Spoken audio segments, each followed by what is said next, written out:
guys, welcome back to my YouTube channel that is Mindful Moment. I hope all are doing good. ಇವತ್ತಿನ ಕ್ಲಾಸಲ್ಲಿ ನಾವು ನೋಡ್ತಿದ್ದೀರಿ customer relationship management ಅನ್ನೋ ಸಬ್ಜೆಕ್ಟ್ದು question paper.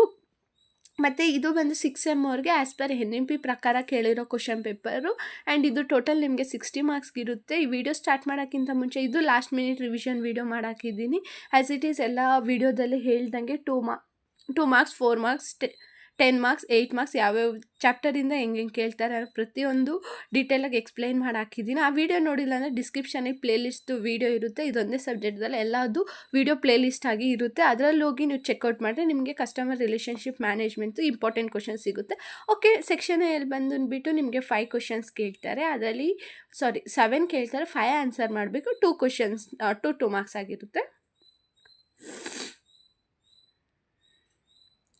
And section B ಅಲ್ಲಿ ಬಂದುಬಿಟ್ಟು 3 answer ಮಾಡಬೇಕು. ಅವ್ರು 5 questions ಕೇಳ್ತಾರೆ, 4 ಮಾರ್ಕ್ಸ್. ಆ್ಯಂಡ್ ಬೇರೆ ಏನು ನೋಟ್ಸ್ ಅಂದರೆ ಇಂಪಾರ್ಟೆಂಟ್ ಕ್ವಶನ್ಸ್ ಅಲ್ಲ, ಅದಕ್ಕೆ ನೋಟ್ಸ್ ಕೂಡ ಅವೈಲೇಬಲ್ ಇದೆ.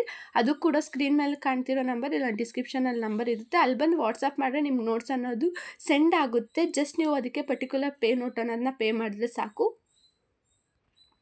ಆ್ಯಂಡ್ ಈ ಸಬ್ಜೆಕ್ಟು ತುಂಬ ಜನಕ್ಕೆ ಟಫ್ ಇರುತ್ತೆ, ಯಾಕಂದರೆ ಇದು ಥಿಯರಿ ಸಬ್ಜೆಕ್ಟ್ ಅಲ್ವಾ.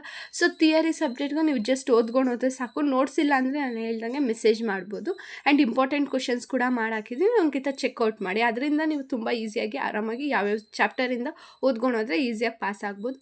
ಸೆಕ್ಷನ್ ಸಿ ಅಲ್ಲಿ 3 ಬರೀಬೇಕು, 10 ಮಾರ್ಕ್ಸ್ ಕ್ವಶನ್.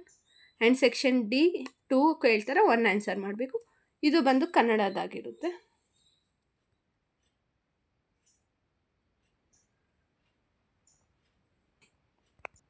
ಇಲ್ಲಿಗೆ ಕ್ವಶನ್ ಪೇಪರ್ ಅನ್ನೋದು ಎಂಡ್ ಆಗುತ್ತೆ. ಓಕೆ, ಸಿ ಇನ್ ನೆಕ್ಸ್ಟ್ ವಿಡಿಯೋ.